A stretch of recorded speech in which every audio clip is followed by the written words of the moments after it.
Hello friends, welcome back to my channel. Today we will study about the shortest path in the binary matrix.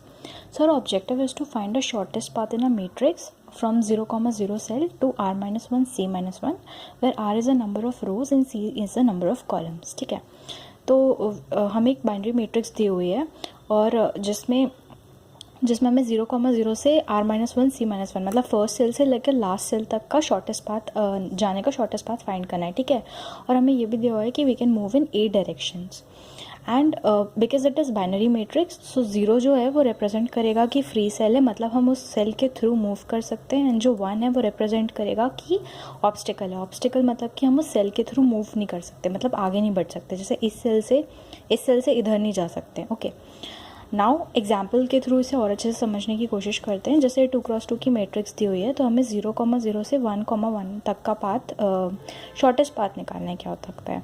तो अभी 0, 0 से हम यहाँ नहीं जा सकते हैं बिकॉज 1 ऑब्स्टिकल है, यहाँ पे भी नहीं जा सकते हैं, तो this is the only path.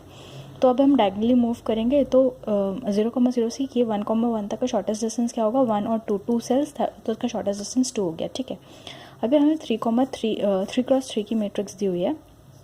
इसमें अब हम 0, 0 से स्टार्ट करते हैं और हमें 2, 2 डेस्टिनेशन है. तो हमारे पास दो पाथ हो सकते हैं, या तो हम ये पाथ फॉलो करके यहाँ से यहाँ जाएं या तो हम ये पाथ फॉलो करें. Because this path the shortest, क्योंकि इस पाथ के थ्रू अगर हम जाते हैं तो हमारे पास 5 होता डिस्टेंस, हम इस पाथ के थ्रू आ रहे हैं तो हमारे पास 4 डिस्टेंस है. ठीक है, तो हमें इसका कोड लिखना है. अब इसका कोड लिखने से पहले 4 सबसे इंपॉर्टेंट चीज़ें हैं जो हमें समझनी पड़ेंगी. उसके बाद will go to the code. ठीक है, तो सबसे पहले एक फंक्शन होता है इज़ वैलिड. तो इस वैलिड एक नाम का एक फंक्शन बनाएंगे हम. उसमें क्या करेंगे, हम चेक करेंगे कि जो रो और कॉलम के एड्रेस हैं वो वैलिड है या नहीं है. दैट मीन्स कि लेट्स से कि हम यहाँ पर हैं अभी, और तो हमें दिया हुआ है क्वेश्चन में कि हम 8 डायरेक्शंस में मूव कर सकते हैं, राइट.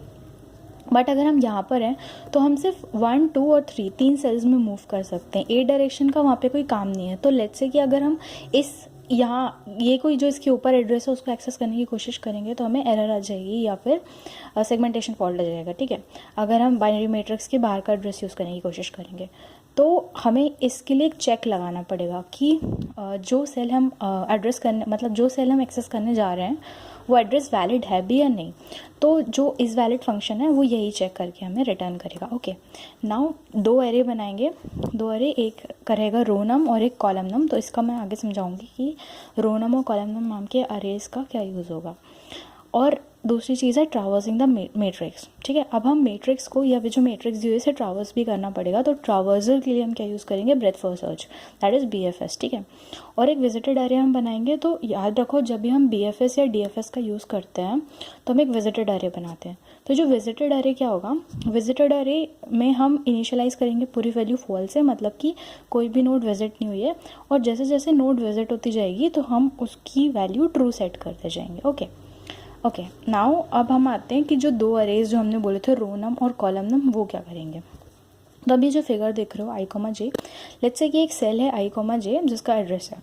अब हमें क्वेश्चन में दिया है कि हम 8 डायरेक्शंस में मूव कर सकते हैं. या तो हम टॉप लेफ्ट में जा सकते हैं, इस सेल के टॉप लेफ्ट वाली सेल में जा सकते हैं, इस सेल के ऊपर वाली सेल में जा सकते हैं, इस सेल के टॉप राइट वाली सेल में जा सकते हैं. साइमल्टेनियसली इसी रो में हम लेफ्ट या राइट मूव कर सकते हैं, या तो इससे नीचे वाली सेल, यहाँ वाली सेल या यहाँ वाली सेल में जा सकते हैं. ठीक है, अगर हमारा ये IJ है तो इससे टॉप लेफ्ट वाली सेल का जो एड्रेस होगा वो क्या होगा, I-1 J-1. ठीक है, ऊपर वाली सेल में क्या होगा, एक रो कम हो जाएगी I-1 बट कॉलम सेम रहेगा तो I-1 J. यहाँ पे सिमिलरली I-1 J+1 हो जाएगा, यहाँ I-J-1 हो जाएगा, यहाँ पे I+1 J-1, I+1 J, और सिमिलरली इन दोनों सेल का. तो अब मैं बता रही हूँ कि ये कॉलम हमने लिखे कैसे हैं, मतलब ये जो एक्सप्लेनेशन होता है तो मैं कभी नहीं मिलता है. तो ये देखो कैसे लिखे हैं मैंने. ये जो -1 और -1 है ये क्या रिप्रेजेंट करेगा, इस सेल को, दैट इज़ I-1 J-1. फिर मैंने क्या लिखा है, -1 और 0. -1 और 0 रिप्रेजेंट करेगा ये I-1 और ये J 0 सेल को. ठीक है, सिमिलरली फिर मैंने लिखा है -1 और 1. -1 और 1 मतलब I-1 J+1 इसको रिप्रेजेंट करेगा. फिर सिमिलरली 0 और 1 मतलब 0 और -1 0 और -1 इसको रिप्रेजेंट करेगा. तो सिमिलरली अरे देख लेना कि अरे ये पर्टिकुलर सेल्स को रिप्रेजेंट कर रहे हैं. कूल है। अब ये फंक्शन है इज़ वैलिड। इज़ वैलिड में क्या मैंने बताया था कि ये चेक करेगा कि वेदर सेल का एड्रेस जो है वो वैलिड है या नहीं है, ठीक है।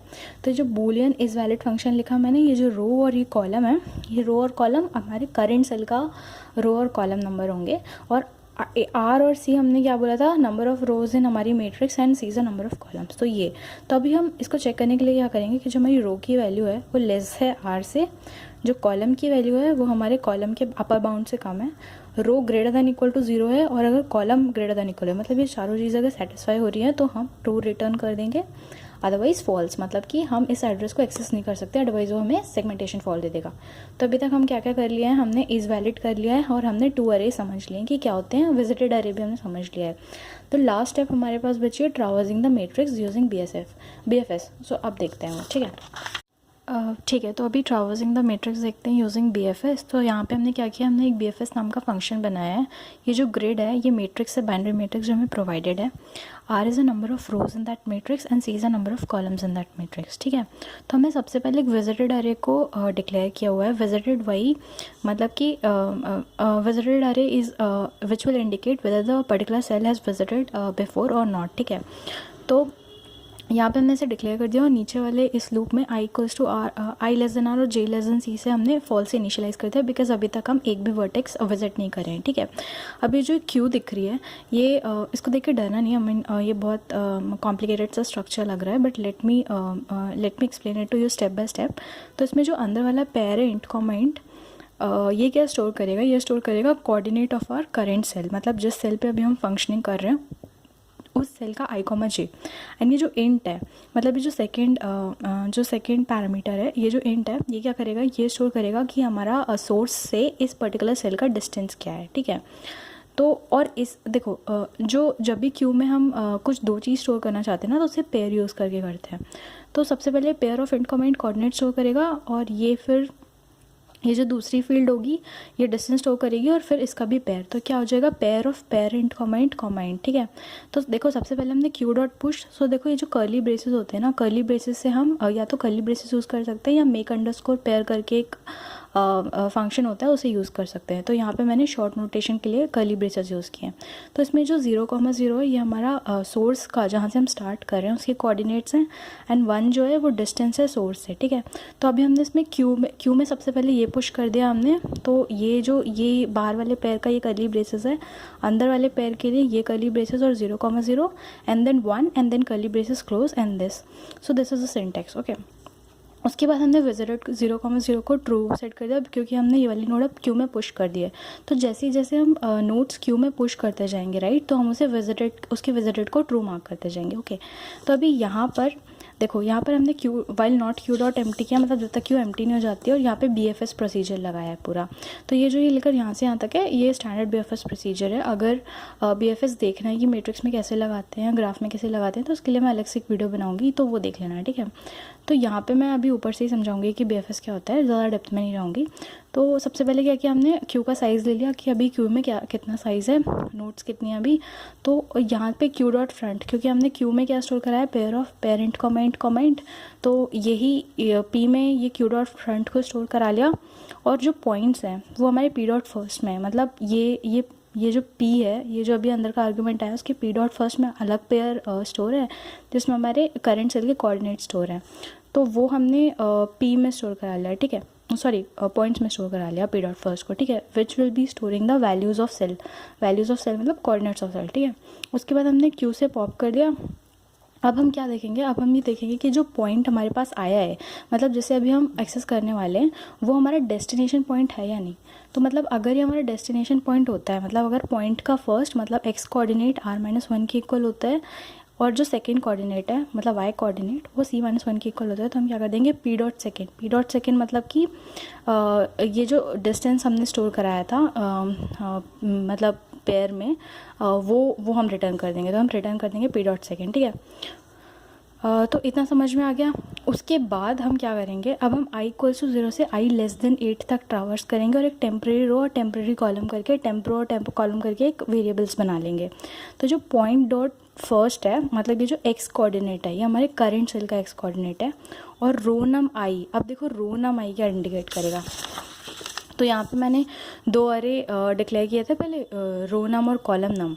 तो जो ये रो नम आई मतलब रो, अभी आई 0 था उधर पे, ठीक है। तो ये जो 0 होगा तो यहाँ पे -1 और -1 वैल्यू ले लेगा। मतलब अभी हम i, j से कहाँ जा रहे हैं, टॉप लेफ्ट वाली वैल्यू पे, i -1 j -1। तो हमारे टेम्प रो में क्या स्टोर हो जाएगा, i -1, और टेम्प कॉलम में क्या स्टोर हो जाएगा, j -1। तो ये देखो यहाँ पर, तो यहाँ पर मैंने टेम्प रो में पॉइंट डॉट फर्स्ट मतलब x -1 आ जाएगा यहाँ रो नम i से, और ये पॉइंट डॉट सेकेंड होगा, ठीक है, क्योंकि y स्टोर करना है ना हमें। तो मैं पॉइंट डॉट सेकेंड, तो point dot second plus column of i, ठीक है। तो ये हो जाएगा। तो यहाँ से हमारे पास टेम्प रो और टेम्प कॉलम की वैल्यूज़ आ जाएंगी, ठीक है। तो अब हमारे पास एक बार टेम्प रो और टेम्प कॉलम की वैल्यूज़ आ गई है। तो अब हम क्या करेंगे, अब मतलब हमें ट्रावर्सल स्टार्ट कर दिया है। तो हम सबसे पहले इज़ वैलिड चेक करेंगे। इज़ वैलिड मतलब कि पर्टिकुलर जो टेम्प रो और टेम्प कॉलम की वैल्यू है हमारे पास, i -1 j -1 या जो भी है, ये वैलिड है या नहीं। तो हम जो इस वैलिड फंक्शन बूलियन पहले बनाया था उसको कॉल करेंगे। एंड नॉट विजिटेड मतलब अभी ये जो पॉइंट है ये विजिटेड नहीं होना चाहिए, क्योंकि अगर हम विजिटेड पॉइंट पे फिर से जाएंगे तो एक साइकिल क्रिएट हो जाएगी, ठीक है। तो ये तो इन्फिनाइट लूप में प्रोग्राम फंस जाएगा, ठीक है। तो हम इसीलिए विजिटेड को ट्रू मार्क कर देते हैं जब वो विजिट हो जाता है। तो अगर ये ट्रू होगा तो ये इफ़ के अंदर नहीं जाएगा, मतलब क्यू में फिर से ये नोट पुश नहीं होगी। और इसके साथ साथ हमें क्या चेक करना है कि जो ग्रेड की वैल्यू है, अगर ये वैलिड है तभी आगे बढ़ेगा, अगर विजिटेड नहीं है तभी आगे बढ़ेगा। और चेक करेगा कि अब जो ग्रेड जो हमारी बाइनरी मैट्रिक्स थी उसमें इस पर्टिकुलर सेल की वैल्यू अगर 0 है तो हम क्या करेंगे, हम इसके विजिटेड को ट्रू मार्क कर देंगे, इस पर्टिकुलर सेल के टेम्प रो टेम्प कॉलम को, और फिर क्यू में पुश कर देंगे क्या, इस पर्टिकुलर रो के coordinates, that is temp row temp column और p डॉट सेकेंड प्लस 1, क्योंकि p डॉट सेकेंड प्लस 1 मतलब हम उस सेल से एक सेल आगे बढ़े हैं ना। तो इसलिए अब हमें अपडेटेड वैल्यू मतलब जो इस पर्टिकुलर सेल की जो डिस्टेंस है वो 1 बढ़ जाएगा, क्योंकि हम एक सेल ऑलरेडी ट्रैवर्स कर चुके हैं। तो इसलिए हम p डॉट सेकेंड प्लस 1 को इसको क्यू में पुश कर देंगे। एंड ये लूप कब तक चलता रहेगा, जब तक क्यू एम्प्टी ना हो जाए।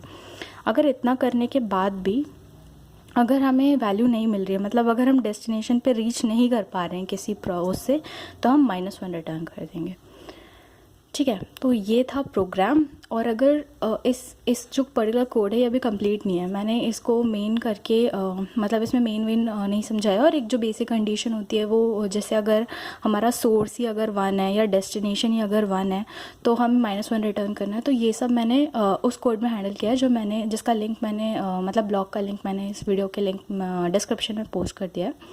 तो अगर एक रेडीमेड कोड देखना है तो उससे जाके वहाँ पे देख सकते हो। प्लस अगर ये वीडियो पसंद आई हो तो please like share and subscribe करो। And please tell me in the comments कि नेक्स्ट वीडियो कौन सी देखनी है। ओके, तो या thank you so much, bye.